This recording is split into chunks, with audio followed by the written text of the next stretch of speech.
அனைத்தவர்களுக்கும் வணக்கம். தமிழ்நாட்டில் தொடர்ந்து எஸ்சி அதிகாரிகள், இந்த அரசு அதிகாரிகள் இருக்காங்கல்ல, அதில் எஸ்சி அதிகாரிகள் மட்டும் குறிப்பிட்டு பதவி இறக்குன்றது தொடர்ந்து நடந்துவதற்கு அதை பற்றி நம்ம வீடியோவில் பார்க்க போகிறோம். அதற்கு முன்பாக இது வரைக்கும் நீங்கள் நம்மளுடைய சேனலை சப்ஸ்கிரைப் பண்ணலாம், உடனே சப்ஸ்கிரைப் பண்ணுங்கள். அப்படியே பக்கத்தில் இந்த பில் பட்டனை ஏற்றிட்டுங்க. வாங்க வீடியோக்குள்ளே போகலாம்.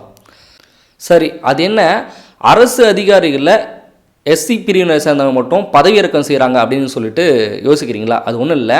இந்தியா முழுவதுமே இடஒதுக்கீடு அப்படின்னு ஒன்று இருக்குது. இந்த இடஒதுக்கீடு மூலமாக யார் யார் எத்தனை பேர் வேலைக்கு போகணும்னு சொல்லிட்டு ஒரு பட்டியல் இருக்குது.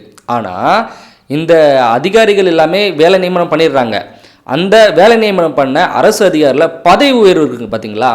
அந்த பதவி உயர்வுலேயும் சின்ன ஒரு சிக்கல் இருக்குது. எங்கன்னா அங்கேயும் ஆதிக்கம் வர்க்கம் கொண்ட பல பேர் தங்களுடைய ஆதிக்கத்தை பயன்படுத்தி ஒவ்வொருத்தராக ஒரு படிநிலையாக சென்று போகிறாங்கன்னு. இப்போது எஸ்சி பிரிவிலிருந்து ஒருத்தர் நபர் ஒரு அடிமட்ட வேலை செய்கிற ஒரு அரசு அதிகாரியாக சேர்ந்தார்னா என்னதான் உழைச்சாலும் அவருக்கு அடுத்த கட்ட பதவின்றது கிடைக்க மாட்டுறது. அது காரணம் என்னென்னா, அதில் இருக்க இந்த ஆதிக்கம் நிறைந்த பல பேர் அந்த பதவிக்கு அவங்க போயிடுறாங்க. அதனால் இந்த குறிப்பிட்ட நபர் தொடர்ந்து அதிலே தான் இருக்காங்க அப்படின்னு சொல்லிட்டு எல்லாம் யோசிச்சுருந்தாங்க. இதில் ஒரு சில விதிவிலக்கா தமிழ்நாட்டில் மட்டுமே ரோஸ்டர் அப்படின்ற ஒரு விதிமுறை இருக்குது. இதை பயன்படுத்தி ஒரு குறிப்பிட்ட ஆண்டு விகிதம், ஒரு எஸ்சி பிரிவில் யாராவது ஒருத்தர் இருக்காங்கன்னா அவங்க ஒரு குறிப்பிட்ட ஆண்டு விகிதம் சரியாக பணி செஞ்சாங்கன்னா அதன் பிறகு அடுத்த பதவி அப்படின்னு சொல்லிட்டு உயர் பதவி வழங்குகிற ஒரு சிறப்பு திட்டம் ஒன்று இருந்தது. ஆனால் இதை எதிர்த்து ஓபிசி பிரிவு சேர்ந்த ஒரு நபர் உச்சநீதிமன்றத்தில் ஒரு வழக்கு தொடர்ந்தார். இந்த நடைமுறையை சாத்தியப்படுத்தக்கூடாது அப்படின்னு சொல்லியிருந்தார். இதை உச்சநீதிமன்றம் வழக்கு எடுத்து விசாரித்து அதுக்கு பதில் சொல்லியிருந்தாங்க. அதை காரணமாக முன்வைத்து தற்போது இந்த அரசு அதிகாரிகளில் யாரெல்லாம் இந்த ரோஸ்டர் முறை மூலமாக உயர் பதவி அடைஞ்சிருக்காங்க அப்படின்னு சொல்லிட்டு கண்காணித்து அவங்க எல்லாரையுமே பதவி நீக்கம் பண்ணியிருக்காங்க. இப்போ அடுத்த லெவலுக்கு போஸ்டிங் போயிட்டாங்களா, இவங்களை மீண்டும் பழைய போஸ்டிங்கை திரும்பி இட்டு வந்து வச்சுருக்காங்க. இதில் இப்போது தற்போது சொல்லப்போனால் வேளாண் துறை இயக்குனர் அப்படின்ற அந்த துறையில் 39 பேர் இந்த முறையினால் கண்காணிக்கப்பட்டு 39 பேரும் பதவி இறக்கம் செய்யப்பட்டிருக்காங்க. அப்போது இந்த 39 பேரில் 37 பேருன்றது எஸ்சி பிரிவை சேர்ந்தவங்க இருக்காங்க. அப்போ யோசிச்சு பாருங்க, குறிப்பிட்டு இந்த சமூகத்தை சேர்ந்தவங்களை கீழே இறக்கணும் அப்படின்ற ஒரு எண்ணத்தால் தான் 39ல் 37 பேர் எஸ்சி பிரிவை சேர்ந்தவங்களும் இருக்காங்க. சரி, இந்த இடத்துல ஏன் இந்த பதவி உயர்வு, இந்த ரோஸ்டர் முறை தேவைப்படுது அப்படின்னு சொல்லி நினச்சிங்கன்னா ஒன்று தான். இப்போ இடஒதுக்கீடு எதுக்கு வந்தது காரணம்னா, இங்கே ஆதிக்க வர்க்கம் நிறையா இருக்குது. அதனால் கண்டிப்பாக எல்லாருக்குமே இடஒதுக்கீடுன்றது தேவைப்படுது.